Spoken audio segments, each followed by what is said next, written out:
네, 7월 23일 목요일 여의도 인사이트 이어가겠습니다. 금시공의 장호진 대표님의 인사이트와 오늘은 함께 할게요. 안녕하세요. 네, 반갑습니다. 네, 네. 반갑습니다. 대표님, 오늘 시장 오르는 것도 오르는 거지만 저는 퍼졌다는 게 좀 좋았거든요. 네, 어떠셨나요? 또 원래 이렇게 반등 나올 때는 네. 강하게 또 주중 나왔던 것들이 전반적으로 한번 강하게 튀긴 합니다. 아, 그래요? 네. 그래서 한 번씩 저희 얘기 나눌 때 급락 나왔을 때 매도 실익이 없습니다라고 할 때가 있죠. 그쵸. 네. 왜 그렇게 얘기하는지는 오늘 같은 시장에서 보면 알아요. 음, 거기서 시장이 더 밀리고 또 갔죠. 근데 어느 순간 좀만 버티면 그 이상으로 다시 반등이 나오는 그런 구간들이 생기기 때문에 여기서 매도 실익이 없다는 것들은 강한 반등, 이런 강한 반등들이 언제든지 나올 수 있다라는 거. 그리고 그때 큰 조정 이후에 반등이 나올 때는 전반적인 기업들이 이런 강한 반등 흐름이 나오거든요. 오늘 좀 특이했죠. 반도체가 오히려 좀 쉬고 다른 기업들 반도체. 중심으로 더 강하게 튀어오르는 장이었다. 반도체가 오르긴 올랐는데 다른 것에 비해서는 그렇죠. 약간 뭐 덜 덜 갔죠. 오른. 네, 그래서 네. 반도체 오늘 갖고 계신 분들이 오히려 포모를 느끼실 그럴 만한 어. 상황이었다. 네. 아 근데 반도체 외 분들이 느끼셨던 포모에 비하면 뭐 이거는 뭐 그렇긴 그렇죠. 하죠. 네. 그렇죠. 어쨌든 오늘은 그래도 확산되는 시장이었다. 근데 대표님 이게 당연히 그런 생각이 들 수밖에 없는 게 연속성이 있을까? 이런 의심을 할 수밖에 없고 또 신경 쓰이는 부분들이 없지 않아 요소가 있잖아요. 맞아요. 지금 뭐 지정학적인 부분, 유가 부분, 뭐 국채금리 부분 많기 때문에 저희 채팅창에서도 많은 분들이 그런 부분들 좀 걱정하시더라고요. 오늘 그런 얘기 포함해서 좀 해주셔야 될 것 같아요. 일단 기본적으로 어제 이제 제가 매일 저녁에 제 유튜브에서 라이브를 하고 있으니까 네네. 범성무자 9시 라이브를 하는데 이제 댓글에 재밌는 댓글이 있더라고요. 어떤 그냥 거요? 보면서 혼자 웃었는데 지독한 쇼충이라고 저보고 지독한 쇼플레이어라고. 아 진짜요? 네, 그래서 오. 그렇게 바라보는구나라고 하는데 제가 단언할 수 있는 게 어떤 거냐면 만약에 지금 전쟁이 없었으면 저는 굉장히 강하게 콜을 했을 거예요. 반대로 얘기하면 그만큼 전쟁에 대한 무게감을 좀 느끼고 있다라는 거죠. 전쟁에 대한 무게감을 왜 그렇게 느끼나요? 라고 봤을 때 일단은 우리가 그때 얘기했던 거 피자 인덱스 기억나시죠? 네, 피자 주문량이 그 네, 특정 지역에서 느는 걸로 본다는 그렇죠. 그거죠. 펜타곤 주변에 펜타곤. 펜타곤 주변에 밤에 갑자기 피자 주문량이 급증하면 이게 못 나오고 회의하니까 바빠가지고 거기서 피자 시켜서 먹는다는 거고, 그다음에 그 근처에 이제 게이바에 사람이 또 줄어드는 것까지 합했을 때 도우콘이 1이 되면 뭔가 펜타곤이 분주하다. 도우콘 1? 그게 뭐예요? 이걸 데프콘, 옛날 데프콘이라고 썼는데 데프콘이 아, 5부터 1까지 아, 있어요. 아, 근데 5는 평화, 아, 1은 아주 경계거든요. 아, 근데 이제 이걸 도우콘이라고 해서 도우콘 5부터 피자 1까지인데 도우. 맞아요. 근데 아, 그 도우콘이 지금 1을 찍었어요. 아. 근데 예전에 1을 찍었을 때 이란 전쟁이 한번 발발했었죠. 이게 지금 자료에 있으니까 보면서 얘기 같이 네. 나눌까요? 네, 투데이 핫 이슈 이렇게 정리해 주신 거 여기 있으니까 한번 네. 자료 같이 보면서 얘기 나눠볼게요. 보시면 이제 네, 오늘이에요. 오늘 네. 도우콘이 1을 찍었습니다. 도우콘 1이라는 건 그러니까 굉장히 위험하다, 경계감을 경계다. 갖는 요인이다라는 거였고, 네. 근데 최근에 보면 트럼프가 곡괭이산 공격하겠다라고 얘기하고 있죠. 네. 이게 이란의 그러니까 곡괭이산. 핵시설? 맞아요. 핵시설이 네, 있는 네. 곳을 공격하겠다라고 말하는데, 전쟁해서 내가 타격을 한다라고 말하는데 공개적으로 말하는 거 보셨어요? 이렇게까지 공개적으로 말하면 여기는 핵심 시설을 치우거나 뭔가 준비를 할 거잖아요.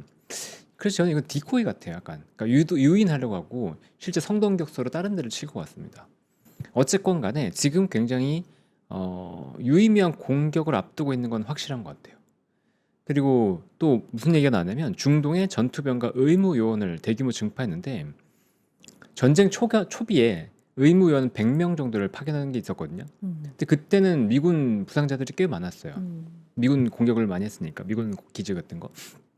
근데 지금은 물론 사망자가 나왔다고는 하지만 사상자가 그렇게 크지 않은데 150명을 의무 요원을 보냈다는 건 전쟁을 좀 대비하는 것 같아요. 그래서 지상 작전까지도 예상하는 게 아닌가라는 생각이 들거든요. 그렇지 않으면 이렇게까지 의무 요원을 미리 좀 파격할 리니까 좀 없을 것 같다라는 생각인데 미사일 공격만 왔다 가서는 이렇게까지 의무 요원을 파견하진 않을 것 같아서요. 그래서 지금 뭔가 핵심적인 작전을 하려고 하는 것 같다.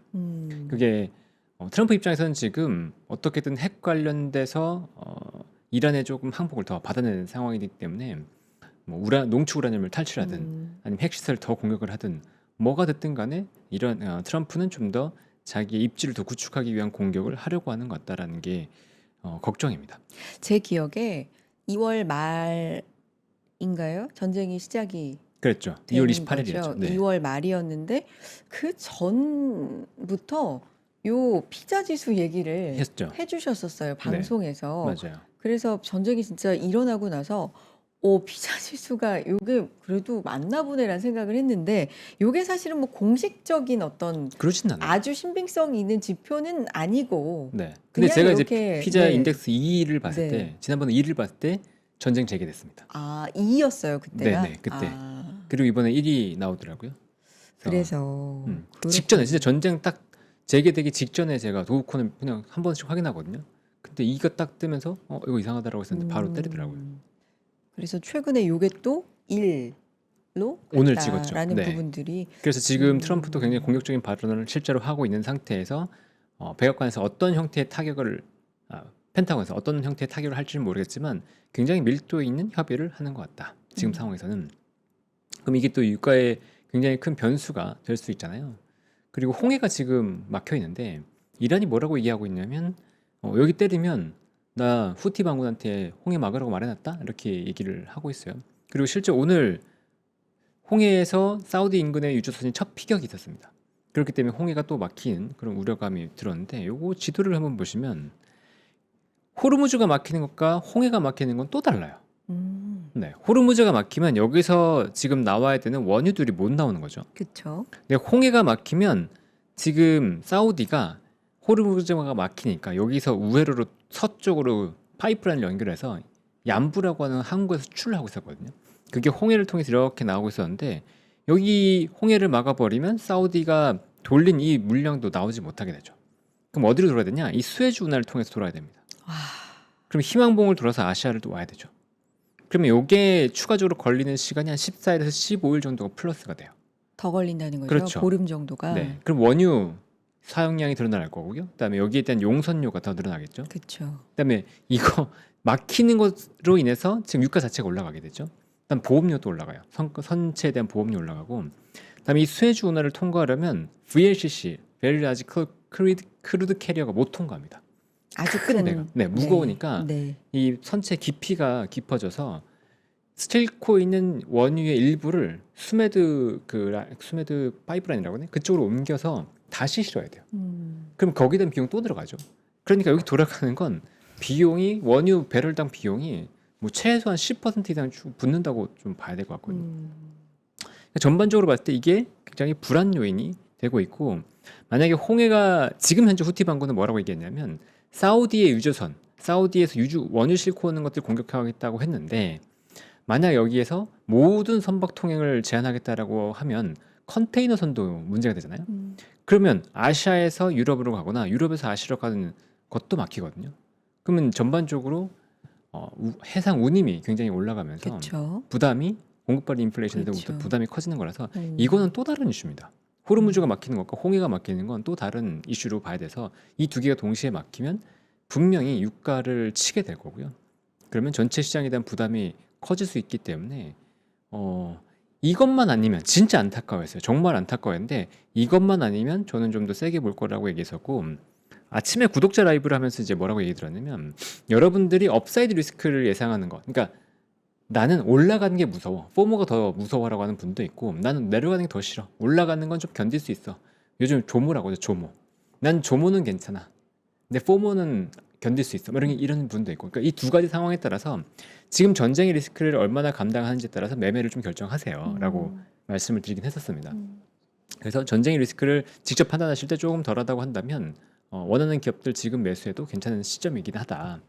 제가 만약에 전쟁이 없었으면 이런 기업들을 샀을 것 같다라는 얘기들을 좀 들었었는데 시장이 이게 그렇습니다. 이렇게 네. 이게 이렇게 될 경우에 이제 말씀해 주신 것처럼 유가가 사실 제일 그렇죠. 걱정인 부분인데 지금 간밤에도 유가가 올랐죠. 올랐고 네. 미증시에는 그 부분이 영향이 있었어요. 뭐 유가뿐만이 아니라 국채 금리도 크게 올랐기 때문에 그렇죠. 그렇죠? 이런 부분이 이제 신경이 쓰이는 부분인데 우리는 알파벳 실적과 거기서 캐펙스 늘린다는 부분에 훨씬 더 초점을 맞추면서 오늘 시장이 물론 많이 빠졌던 것도 있고 이제 근데 올랐는데 거기에 초점을 맞추진 않은 것 같아요. 그래요? 네, 오늘의 상승은 그렇죠. 오, 만약 거기에 초점을 맞췄다 그러면 반도체와 소비장이 더 많이 올랐겠죠. 그렇지 않을까요? 다른 것들이 더 많이 올랐잖아요. 그러니까 오늘의 상승의 공시는 네. 알파벳 실적이 아니다. 그러니까 그것보다 좀 다른 데 중심이 있는 것 같다는 말씀이시네요. 알파벳 실적이 전혀 영향이 없었다. 그렇게 보진 않는데 네. 알파벳 실적으로 인해서 반도체가 빠질 게 무서워라는 게 그게 아니었을까 싶어요.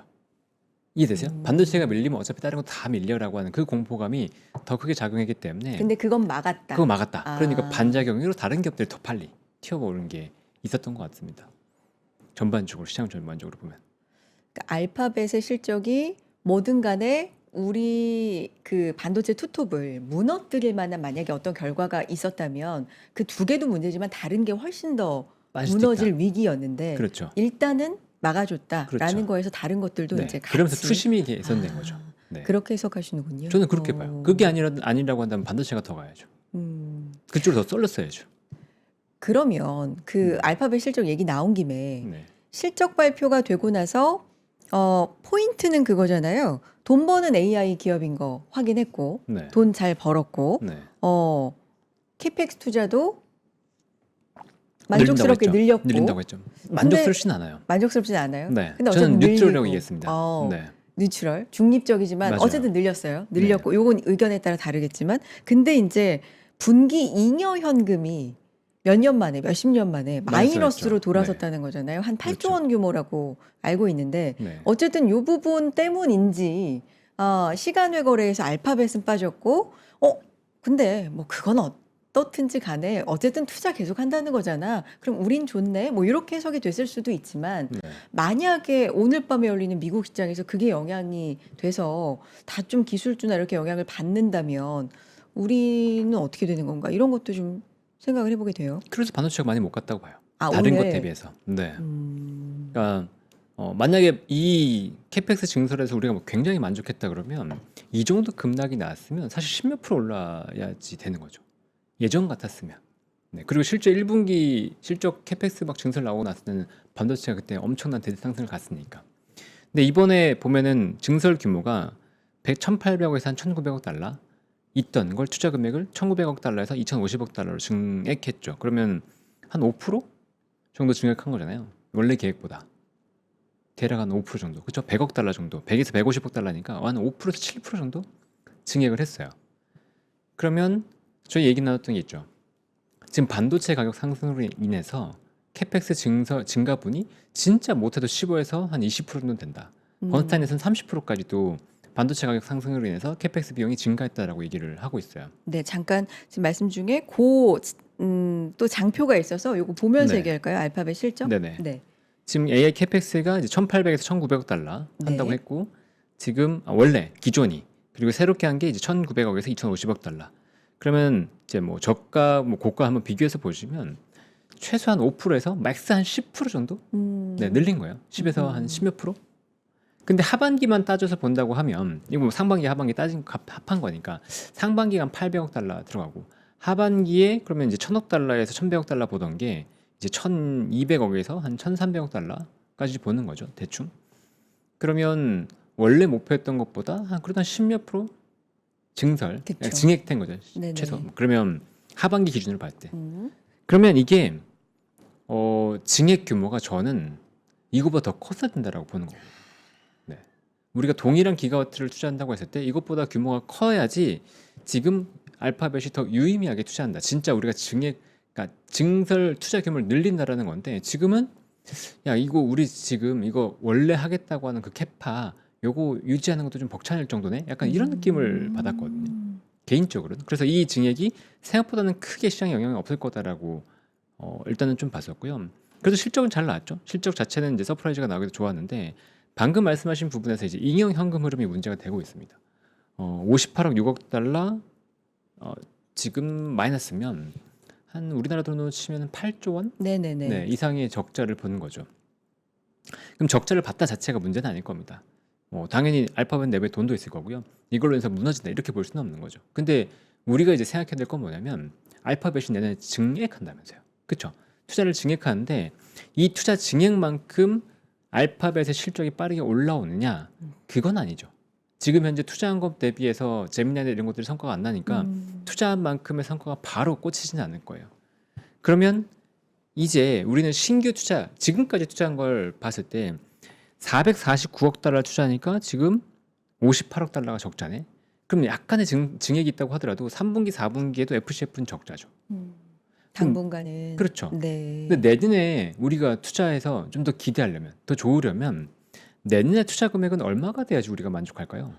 내년은 여기서 최소 20, 30% 정도 또 증액돼야지 만족할 거잖아요. 그러면 20, 30%면 최소 400억에서 600억 달러 정도 플러스 되는데 지금 분기별로 한 60억 달러 적자가 된 상태에서 180억 달러죠.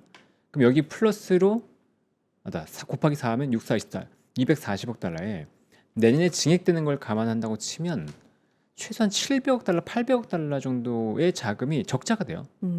영업 현금으로. 물론 영업이 얼마만큼 증가하냐에 따라 다르긴 하겠지만 그건 속도를 보면서 우리가 판단을 해야 될 거고 못해도 아마 4, 500억 달러 정도는 그럼 적자인데 자금 조달 더 해야 되겠죠. 그만큼은.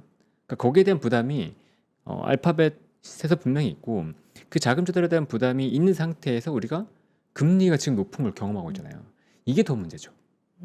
자금 조달을 편하게 할 수 있으면 괜찮은데 트럼프가 전쟁 벌이면서 금리가 이렇게 높은 상황이 되면 회사채는 더 금리가 당연히 플러스 알파가 되는 거잖아요. 근데 회사채 금리가 높은데 지금까지는 그래 빅테크는 괜찮아라고 하면서 국채 금리 대비해서 플러스 알파 프리미엄이 별로 안 붙었단 말이에요. 근데 내년에 빅테크들이 더 투자를 한다 그러면서 부채 규모를 늘려버리면 글로벌 시장에서 프리미엄을 좀 더 계속 이렇게 붙여줄까? 안 붙여줄까? 더 붙여주면은 금리에 대한 부담이 더 클 텐데 그러니까 이런 게 결국은 자금에 대한 부담, 돈에 대한 부담들이 들어오기 시작하는 거죠. 네. 결국은 빅테크들이 보여줘야 되는 건 ROI, 투자 대비해서 성과가 나와서 영업이익으로 꽂혀줘야 되고 이걸로 감당할 수 있다는 거를 올해 하반기, 내년 상반기 중에 보여줘야지 반도체가 진짜 대세 상승으로 갈 수 있는 길이 열릴 것 같습니다. 오늘 사실 반도체 투톱도 떨어지진 않았잖아요. 떨어지진 않죠. 잘 네. 견조하게 올라갔습니다. 네. 올라가고 다른 거의 지금 코스피 종목 중에서 하락 종목 수가 80개가 채 안 됐으니까 진짜 그렇죠. 대부분이 오른 거거든요. 코스닥도 좋았고 뭐 그렇죠. 사이드카가 코스닥에서만 발동이 될 만큼 그러니까 이런 거에 우리가 좋아했지만 대표님은 약간 반도체만으로 봤을 때는 요거는 이 구글 실적 발표와 이렇게 비했을 때 좀 연결성이 있게 약했던 거다라고 보신 거네요. 그렇죠. 그래서 어. 뉴트럴적인 이슈로 보면서 좀 중립적으로. 네, 그래서 오. 중립적으로 보면서 생각보다 반도체 쪽이 강하진 않을 거다라고 좀 생각을 했었고 오히려 그 아침에도. 덕분에 사실은 긍정적인 면으로 본다면 퍼진 것도 있잖아요. 확산된 그렇죠, 것도 있잖아요. 맞아요. 그쵸? 그래서 더 아침에도 네. 그래서 반도체 말고 평소에는 반도체만 가지고 매도를 얘기했다면 아침에는 또 오히려 다른 걸 얘기했어요. 다른 종목들 분위기들을 보면서 지금 퍼지고 있다. 근데 이 퍼지고 있는 게 의미가 있으려면 거래대금이 또 받쳐줘야 되는데 거래대금이 아직 받쳐주고 있지 않기 때문에 이게 정말 유의미한 대상승으로 갈 거냐. 거래대금이 받쳐주고 있지 않고 있다. 첫 번째. 유가가 지금 내려오지 않고 있다. 요 두 가지를 보면 불안하다. 근데 펜타곤 쪽에서 뭔가 더 공격을 더 강화하려고 하는 그런 움직임들도 있기 때문에 지금 우리가 너무 안도할 수는 없는 것 같다. 이게 지금 제 생각이죠. 네. 거래 대금이 아직 부족하고 유가가 높다. 유가는 지금 이 순간에도 좀 계속 올라가는 그렇죠. 흐름을 좀 보여주고 있는데 유가 앞에 장표 있더라고요. 어느 정도까지 그러면 좀 올라갈 거라고 예상이 지금 되는 거예요. 사실 지금은 80달러 후반 90달러대 그렇죠. 90달러까지 이렇게잖아요. 왔죠. 네. 교보증권에서 오늘 유가가 160달러까지 갈 수 있다라고 얘기를 하더라고요. 160이요. 네, 사실 이렇게까지 가지는 않을 것 같은데 장기간 봉쇄할 때는 지금 2차 충격 여파가 3월보다 훨씬 클 것 같다. 그 당시에 이제 120불까지 분명히 단기에 치고 갔다가 지금은 좀 안정이 됐잖아요. 근데 지금 2차 충격은 그때 이상으로 가지 않을까. 홍해가 막힌다 그러면 그러니까 여기서 전제하고 있는 건 홍해와 호르무즈가 동시에 막히는 게 장기간으로 갈 때다라고 우리가 보고 있는 거죠. 그럼 지금 왜 그렇게 전쟁 초기처럼 유가가 안 갈까요? 홍해까지 막혔는데. 여기에 대해서 우리가 또 생각을 해봐야 되거든요. 다들 트럼프의 타코를 예상하고 있는 거죠. 요건 해결이 될 거야. 그렇죠. 1차 전쟁 때도 그랬으니까 트럼프 always 치킨 아웃. 네, 이렇게 또 이렇게 치킨 이렇게 하면서 막 약한 모습 보이면서 또 슬쩍 물러설 거야라고 하는 기대감들이 작용을 하고 있는데 그래서 생각보다 유가가 뭐 요 정도 수준으로 그래서 80, 못 가고 있다. 90달러대로. 근데 항상 이제 우리가 늑대 양치기 소년의 마지막 거짓말에 대한 생각을 한다 그러면 괜찮아라고 했던 게 마지막에는 진짜로 영향을 줘버리면 어떻게 하지라고 하는 그 두려움이 계속 저는 있어요. 그러니까 저는 지금까지 시장에서 굉장히 많이 다쳤기 때문에 업사이드 리스크는 내가 감당한다. 올라가도 내가 늦게 사는 건 감당하는데 다운사이드 리스크를 싫어하는 편이거든요. 그러니까 저의 성향을 알고서 얘기를 들으시면 돼요. 신규 진입에 대해서 만약에 고민하신다 그러면 난 다운사이드 리스크가 싫어라고 하셨을 때는 저의 의견을 좀 더 참조하시고, 그게 아니고 나는 업사이드 리스크 올라가는 거에 대한 두려움이 더 커라고 하시면 저의 얘기에 대한 평가는 좀 더 절하하시면 됩니다. 전쟁 초기에 전쟁이 터졌을 때도 언제나 그렇지만 이제 유가에 대한 전망이 나오는 걸 보면 굉장히 과격하게 사실 증권사나 분석 쪽에서는 과격하게 부릅니다. 나오죠. 네. 맞아요. 네. 근데 그렇게 가는 경우는 거의 없죠. 네, 없잖아요. 없습니다. 이제 타코가 뭐 있기도 하고 어쨌든 여러 상황상 거의 최악을 가정하고 이제 유가 전망을 하는 거기 때문에 한 2월 말, 3월 돌아보면 그 이후에 나왔던 학습 효과로 인해서 많은 전문가들께서 다른 건 모르겠는데 지정학적인 리스크로 만약에 시장이 빠진다면 그거는 매수의 기회다라는 말씀들을 많이 좀 하셨거든요. 그렇죠. 왜냐하면 그때 그 빠지고 나서 해결이 되면 시장은 올랐으니까. 그렇죠. 지금은 만약에 이렇게 좀 전쟁이 좀 격화되고 불거진다면 그때하고는 지금은 좀 상황이 다릅니까? 저는 조금 다르다고 생각하는 편이에요. 어떻게요? 왜냐하면 어릴 때 매 안 맞아 보셨죠? 어릴 때. 매를 안 맞아본 사람이 있을까요? 떼찌떼찌 많이 당했죠. 네. 이게 매를 맞을 때 네. 예를 들면 세게 한 2대를 맞아요. 그 다음에 안 때리는 것처럼 이렇게 쉬어요. 그 다음에 또 한 대를 탁 때려요. 그러면 그 세 번째 매는 엄청 아프거든요. 네. 지금 이제 그런 상황인 거죠. 모두가 타코를 기대하거나 해결될 네. 거야라고 기대하거나 아니면 이게 오히려 매수 기회야라고 할 때 네. 좀 뒤통수를 치는 경험이 있을 수도 있다. 그런 느낌보다는 1차 전쟁 때가 매를 2대 맞고 이제 풀어졌어요. 그래서 괜찮나 보다라고 했었는데 그 다음에 진짜 다시 매를 맞는 거예요. 그러면 그게 그 충격이 아. 네, 시장에 대한 충격이 있을 수 있다는 거고요. 음. 지금 부담은 유가만 있는 게 아니에요. 유가만 부담이 있다 그러면 차라리 괜찮아요. 그리고 만약 유가가 부담이 있는데 인플레이션이 낮은 수준이면 괜찮아요. 근데 유가가 올라가면서 지금 안 그래도 인플레이션이 높고 연준의 금리에 대한 판단을 좀 어렵게 한 상태였고 거기에서 미국으로 자금이 쏠려가는 상황이었는데 이게 미국의 금리 인상을 진짜 그러니까 좌우해버리면 진짜 미국의 금리 인상을 야기해버리면 그러면 미국으로의 자금 쏠림이 더 심화될 수 있잖아요. 그러니까 그 경계에 있기 때문에 이거를 좀 불편하게 생각하는 거죠. 이게 그냥 유가 상승이고 이러면 상관없어요. 경기도 괜찮았고 이렇다 그러면 괜찮은데 지금은 좀 불안한 상황. 그리고 K자에 대한 우려를 계속 하고 있잖아요. 양극화. K자 네. 양극화에 대한 우려를 계속 하고 있는데 유가가 올라가면 결국 충격은 K자 양극화에서 이 밑단에 있는 사람들이 충격을 받거든요. 가처분 소득이 급격하게 줄어들기 때문에. 근데 그 경계를 미국에서 이제 휘발유 4달러로 보고 있어요. 갤런당. 근데 지금 다시 돌파했습니다. 그러니까 그만큼 이 양극화 쪽에서 아래쪽에 있는 분들의 소비 여력, 그다음에 생활 여력은 진짜 좀 안 좋긴 해요. 그러면 그분들이 파산하기, 그러니까 지금 대출 연체율이 확실히 늘어나고 있고 그랬을 때 그분들이 뭐 파산한다 그러면 은행 쪽으로도 영향을 갈 거잖아요. 시스템 리스크로도 갈 수 있는 거잖아요.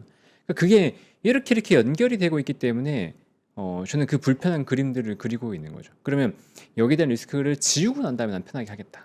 트럼프 타코 나오면 사람들이 진짜 타코가 나오면 그때 난 좀 더 편하게 보겠다라는 생각을 저는 갖고 있습니다. 다음 주에 FOMC 일정이 있어요. 있죠. 네. 여기에서는 이번에는 동결로 대체로는 그렇죠. 보고 있는 분위기죠. 그런데 뭐 이것도 좀 신경 써야 될 부분이 있는 건가요? 케빈 지금 러시가 갑자기 이게 매파로 돌아설 것 같지는 않고요. 그다음에 마지막에 좀 의미가 있었던 분 중에 연설이 저는 이제 2인자의 연설이라고 보고 있거든요. 그러니까 존 윌리엄스 총재 같은 경우도 아직은 인플레이션이 통제가 되고 있다라고 얘기했어요. 지금 좀 두려워할 건 뭐냐면 기대 인플레이션이 올라가는지를 좀 봐야 돼요. 네, 유가가 올라가면서 기대 인플레이션이 다시 올라간다 그러면 이 두 번째 이 전쟁으로 인한 충격이 과거의 타코 때문에 괜찮아라고 하면서 눌러질지 아니면 야 이건 진짜 정말 못 참겠는데 라고 하면 네. 또 기대 인플레이션 더 올릴지 그거는 미국의 소비자들의 반응을 좀 봐야 될 것 같긴 합니다. 그럼 지금 사실은 유가도 그렇고 뭐 전쟁 상황, 인플레에 대한 걱정, 또 국채 금리가 굉장히 지금 높잖아요. 그렇죠, 한 높죠. 4.6 가까이. 네. 10년물이 그랬고 그렇죠. 30년물에 5.1% 넘어갔죠. 네. 거시적인 상황이나 주변 상황이 좋은 상황은 묵묵하진 않습니다. 아니네요. 네. 그러니까 미국도 지금 선물이 좀 밀리고 있다고 봐야겠죠. 근데 그럼에도 주가를 떠받치고 희망을 갖고 있는 건 이제 실적이 실적이죠. 굉장히 잘 나온다는 건데 이게 이길 가능성은 없어요. 실적으로 이 모든 어떤 걱정이나 매크로 환경을. 근데 뭐 제가 이제 시장에 엄청 오래 있었던 건 아니지만 한 20년 가까이 있었는데 유동성을 이기는 실적은 거의 없었어요. 유동성 이후에 그 실적은 망가지기 때문에 그 실적의 실체가 사라지는 경우가 상당히 많았거든요. 그러니까 그 유동성으로 인해서 정말로 경기가 꺾이냐를 우리는 지금 봐야 되는 시점에 있습니다. 그러면 실적은 생각보다 신기루처럼 빠질 수 있어요. 그래서 그거에 대해서 실적이 좋다는 것에 지나치게 경고되면 지나치게 거기 빠지면 안 된다라고 생각을 하고 있고요. 제가 울산 출신이거든요. 아, 그러세요? 네, 울산 네. 출신이니까 울산 딱 하면 이제 조선소가 유명하죠. 아, 그렇죠. 2007년, 2008년에 보면 울산 사람들의 자부심이 어마어마했어요. 네, 여기는 뭐 정말 해가 지지 않은 도시야. 막 이런 정도로. 야, 우린 몇 년치 일감이 쌓여 있고 이건 뭐 지지 않아. 엄청 실적도 좋고 좋아라고 했었어요. 2008년 정도에 아마 꼭지를 찍었고 그 고점을 회복하는데 10몇 년이 걸렸습니다. 네, 그때 다 좋다고 했는데 불구하고요. 그리고 실적도 좋게 나오다가 순간 딱 꺾여버렸어요. 그러니까 그게 유동성이 넘치고 다들 좋다고 할 때, 경기가 좋다고 할 때 실적은 우리가 100% 확신하면 안 돼요. 그러니까 경기 사이클에서 정점에 있다고 느껴질 때 그 실적을 100% 확신하면 안 됩니다. 그러니까 그 밸류에 대해서 좀 경계감을 갖고 디스카운트를 할 필요는 있어요. 알겠습니다. 다음 얘기를 좀 넘어가 볼게요. 신재생 쪽으로 가볼 텐데 오늘 앞서서 계속 말씀드린 것처럼 시장이 순환, 퍼지는, 확산되는 양상을 보였고 그렇죠. 신재생 쪽이 굉장히 강했는데 어제 클로징벨 라이브 대표님 출연해 주셔서 SK그룹, AI 데이터 센터, 전력 인프라 관점에서 뭐 이터닉스도 짚어주시고 했는데 오늘도 강했고 무려 상한가까지 상한가더라고요. 네, 네. 갔어요. 이런 부분 좀 짚어야 될 것 같아요. 어제 네. SK가스도 얘기 들었는데 SK가스도 한 12% 올랐고 SK텔레콤도 한 8, 9% 이렇게 올랐죠. SK그룹주가 전반적으로 올랐고 그러니까 국내 데이터 센터 증설하는 것에 대해서 관심이 좀 있을 것 같습니다라는 얘기를 했었잖아요. 그리고 GNC 에너지도 어제 잠깐 얘기했나요? 그렇죠. 비상전력 관련해서 그것도 오늘 상한가더라고요. 네. 그 전반적으로 여기에 대한 관심들이 다시 한번 쏠릴 수 있는 국면이구나. 최근에 GS건설도 강한데 제가 이거 지금 봤어요. 나중에 찾아봤는데 GS그룹이 동해 AI 데이터 센터를 짓겠다. 2.4기가와트 규모. 그럼 요것도 1기가와트당 한 60조니까 2.4기가와트면 200조 원 정도 규모거든요. 요거 GS건설이 하겠다고 얘기 나오면서 오른 거였어요. 보니까. 그래서 GS건설도 지금 광세, CNC에너지 광세. 그럼 문제는 뭐냐면 15기가와트, 네이버 1기가와트, GS 2.4기가와트 한다고 하는데 이거 전력 어떻게 할 거냐가 문제죠. 원전 이거 때려박을 수가 없잖아요. 정부에서 그 원전을 이거 지금 설치하려면 구형 1,400 원전 가지고도 몇 개를 설치해야 되지? 지금 12개, 13개 이상 설치해야 되는데 그런 계획 자체가 없잖아요. 장기적인 계획을 봤을 때. 그러면 지금 이거 감당할 수 있는 건 LNG 아니면 신재생밖에 없어요.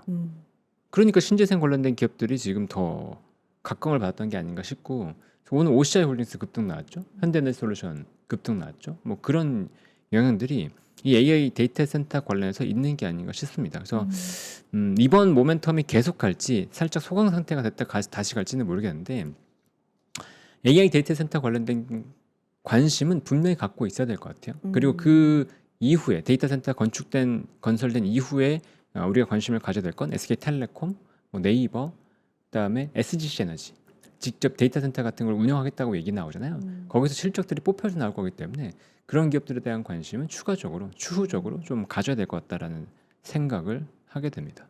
큰 관점에서는 전부 이제 에너지, 전력, 그렇죠. 네, 이렇게 통합이 됐는데 오늘 전력주도 모처럼 또 강세를 보였고 사실 AI 인프라 관련주들 가운데 전력주가 상당히 조정을 받은 많이 조정을 받았죠. 부분 중에 하나잖아요. 이것 또한 또 가능성이 있는 건지. 전력주도 네. 당연히 이제 긍정적이죠. 왜냐하면 장기적인 시장 자체가 지금 꺾일 것 같지 않으니까 긍정적인데 지금 이 전력주는 우리나라보다는 글로벌 수출에 대한 기대감이 좀 더 크죠. 네, 그렇게 보면 AI 데이터 센터는 지금 국내 이슈로 가는 거잖아요.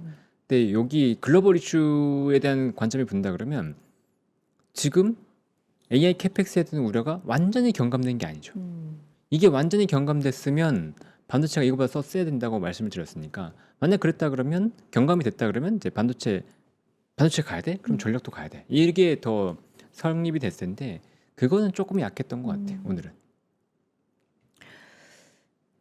다음 장에 수급표가 있네요.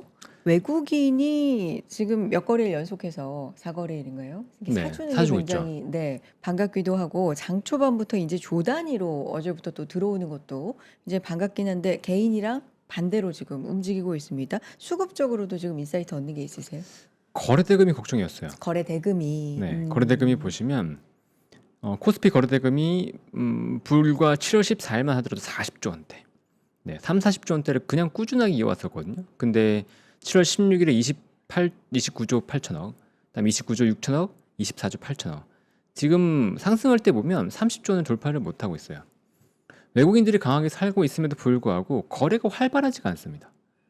보통 이렇게 올라줄 때는 3거래일 중에 하루라도 거래량이 좀 터주는 모습이 나와야 되거든요. 그게 전혀 없었다라는 게 조금 아쉽다. 어느 정도 기준으로 봐야 될까요? 몇 조 원, 몇십 조 원 이상이면 최근에 최근 20일 평균 이상은 가야죠. 음, 네, 20일 평균 대비해서 많이 감소했으니까 뭐 최근에 한 5일 정도 평균을 본다고 하더라도 여기서 30%까지는 어렵다. 20%만 증가하더라도 35조 가까이 나야 되거든요. 그렇게도 안 나오는 거죠 지금 거래 대금이. 거래 코스닥도 대금이 네. 코스닥도 완전 소외됐어요. 코스닥은 진짜 거래 대금이 말라 있다고 그렇죠. 요즘에 5조 원까지 표현하죠. 감소했고 그렇죠. 살짝 증가하긴 했죠. 그래도 여기는 어. 10% 증가하긴 했는데 최근 대비해서는 그래도 거래 대금이 아직도 많지 않고 지금은 적극적으로 매수를 하는 거죠. 매도가 없기 때문에 올라가는 거예요. 지금은 매도가 없기 때문에 야, 이 정도에서 어떻게 하지? 관망하는 상태에서 매수가 조금 나오니까 올라가 버린 거고 여기서 더 올라 버리면 반대로 매물이 나올 수도 있는 거죠. 우리가 그 이평선 쪽 얘기 드리는데 그 이평선 관련한 이슈들이 오늘 11선 아까도 말씀하시더라고요. 이건희 대표님이. 맞아요. 그러니까 11선 돌파한 거는 맞죠. 11선은 돌파했는데 여기에서 또 위에 이제 첩첩산중이 있습니다. 제일 경계드렸던 이제 35일선 그것도 아직 경계로 있고 당연히 21선 그보다 더 아래쪽에 있을 거고요. 그거를 돌파할 수 있는지 여부를 우리는 관찰을 해야 되고 만약에 여기 다시 한번 여기서 만약에 지금 전쟁이 없었다고 한다면 저는 여기서 고를 외쳤을 거예요. 근데 전쟁이라고 하는 변수가 있기 때문에 저는 그걸 확인하고 가면 좋겠다라는 생각을 갖고 있습니다. 거래량이 이렇게 없으면서 반등을 해준다. 여기에 의미는 이 상승은 이 반등은 뭐 가짜라고 표현하기엔 좀 격하지만 네. 어쨌든 향후에 연속성까지는 장담할 수 없다. 뭐 이렇게 해석을 해봐야 돼요. 그럴 어때요? 수도 있지 않을까라는. 네, 그럴 수도 있지 않을까. 그래요. 네. 근데 지금 보면 21선은 그래도 보시면 대충 한 7,400 라인까지는 보이긴 하는데 일단 11선 넘어준 건 다행이에요. 왜냐하면 지금까지 추세를 돌린 거거든요. 그럼 지금 저희가 업사이드 리스크는 감당하겠다라고 말씀드렸잖아요. 여기서 V자 반등은 적어도 강한 V자 반등까지는 쉽지 않을 것 같습니다. 강한 V자 반등을 얘기한다면 전고점까지 바로 V자를 그리고 전고점 돌파하는 그림을 얘기 드리는 거예요. 여기서 V자 잠깐 반등 나와서 7,300, 400까지 가는 것들 V자 반등으로 얘기하는 게 아닙니다. 그 정도의 업사이드 리스크는 감당하겠다는 거고요. 그렇게 V자 반등이 아니라고 한다면 여기서 다시 한번 조정을 받고 이렇게 좀 흔들리는 모습, 여기서 좀 안정되는 모습이 나온 다음에 반등이 나올 수 있다는 거죠. 전쟁의 리스크를 시장에서 반영하지 않고 진짜 안정된다 그러면 그런 흐름들이 나올 거기 때문에 저는 그때 들어가도 늦지 않다라고 생각을 하고 만약에 전쟁의 리스크가 나와서 시장이 흔들린다 그러면 그때 상황을 좀 더 지켜보면서 대응하자라는 생각입니다. 알겠습니다. 지금 뭐 생방송으로 저희 진행되고 있기 때문에 제가 속보로 좀 확인하고 있는 사항들이 있는데 미국 국무장관이 이란이 정신 차릴 때까지 치를 대가가 매일 밤 커질 것이다. 뭐 이런 언급을 했고요. 좀 격한 언급을 지금 하고 있네요. 미국 국무부 이란이 협상 준비가 안 돼 있다. 대가를 치를 것이다. 뭐 이런 대가에 대한 얘기, 좀 격한 얘기들이 지금 나오고 있어서요. 오늘 밤에 이런 지정학적인 부분들, 미국과 이란의 이야기들 좀 주목할 필요가 있다라는 생각도 드는데 거의 이제 마무리로 가볼게요. 오늘 여러 가지로 시장이 괜찮았지만 오늘 하루 굉장히 괜찮았죠. 네. 해피했지만 그리고 확산됐기 때문에 더욱더 좀 괜찮았지만 아직도 경계해야 될 게 많다라는 게 대표님과의 대화 속에서 좀 많이 느껴지는 부분이었습니다. 대응을 좀 어떻게 볼까요? 대응책을 좀 주신다면. 일단 대응보다는 네. 우리가 뭘 보고 있어야 되는지에 대한 생각을 좀 먼저 해보죠. 뭘 보고 네. 있어야 되는지. 첫 번째로는 미국이 어디를 타격하고 어느 정도 선에서 타격하는지 좀 봐야 됩니다. 네. 근데 그 강도가 좀 높았다. 그럼 이란의 반격이 나오겠죠? 이란이 반격이 나올 때 여기서 중요해요. 이란이 반격이 나올 때 지금 공격한 곳은 발전소와 해수 담수화 플랜트 정도거든요. 그러면 이걸 공격했다는 건 중동 국가들한테 중재를 약간 부탁할 수 있어. 너 빨리 중재해라. 약간 그렇게 강요하는 거죠. 너 안 그러면 너 목숨줄 잰다. 그런 건데 여기서 보복을 할 때 이제 정유시설 같은 것들을 공격한다. 예전에 라스라판 타격받은 것처럼 그런 정유시설, 산유시설이 타격을 받는다 그러면 그럼 유가는 바로 올라갑니다. 네. 네, 그게 나오는지 안 나오는지가 중요해요. 그러면서 유가가 100달러 이렇게 치고 올라가는지. 지금은 다른 쪽에서 뭐 좀 준비하고 미국의 원유도 있고 베네수엘라 원유도 있고 해서 안정시켜 놓고 했는데 물론 비축미도 어마어마하게 썼고요. 근데 지금 만약에 이란이 그런 식으로 정유시설 같은 걸 공격한다 그러면 답이 없다. 네. 네, 지금은 그렇게 되면 그게 나오는지 안 나오는지를 좀 체크해야 돼요. 그렇게까지 안 가고 화해 모드로 가면 우리는 안도하고 지금 상황에서는 좀 그래도 바닥을 좀 잡을 수 있겠네라고 생각해야 되겠죠.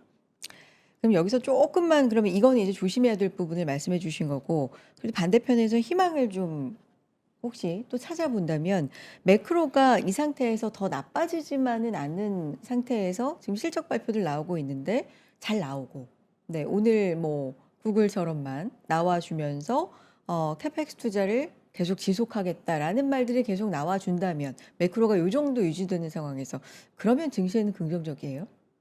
나쁘지 않겠죠. 그리고 반도체 기업들의 실적이 안 나오는 게 아니잖아요. 잘 나옵니다. 그러니까 저는 그걸 부정하지는 않아요.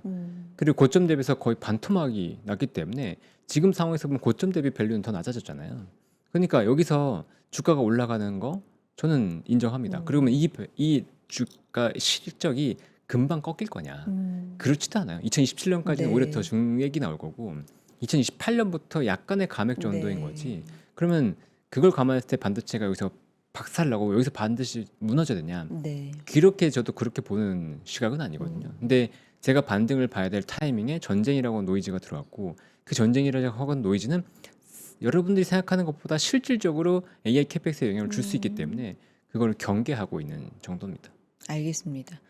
이건 저의 개인적인 궁금증이었는데 대표님 마지막으로 요 질문 드릴게요. 정확하진 않지만 제가 몇 천대 그 말씀을 하셨는데 정확하진 않지만 한 4천? 5천 그 사이에서 7천 갈 수 있다고 말씀을 해주셨던 것 같고 네.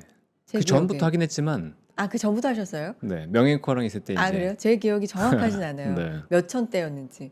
근데 그래서 다들 좀 놀랐던 기억이 있고. 근데 또 9천 갔을 때 한 7천 간다. 네. 이렇게 또 같은 7천이지만 언제 7천을 외쳤는지에 따라서 상당히 이제 네. 놀라는 그 강도가 좀 달랐었는데 또다시 시장을 긍정적으로 보시기 시작하는 때가 분명히 있으시겠죠. 그렇죠. 언젠가. 네. 그 신호는 뭘로 나올까요? 대표님한테는. 대표님 기준으로는. 일단 전쟁이 완화되고요. 전쟁이 완화. 완화돼야 된다. 그리고 달러가 내려야 됩니다. 전쟁 완화, 달러 인덱스가 그렇죠. 내려와야 네. 된다. 달러 오는 환율은 별로 중요하지 않아요. 네. 달러 인덱스가 내려야 됩니다. 네. 이게 100 이하로 내려오면서 전쟁 관련된 이슈가 소멸된다 그러면 여기서 다시 우리가 고 이렇게 외쳐도 되겠죠. 일단 요 두 개가 좀 굉장히 요점이다. 중요한 관건이 될 것 같습니다. 알겠습니다. 감사드리고 오늘은 여기까지 듣도록 할게요. 여의도 인사이트 금시공의 장호진 대표와 함께했습니다. 고맙습니다. 네, 감사합니다.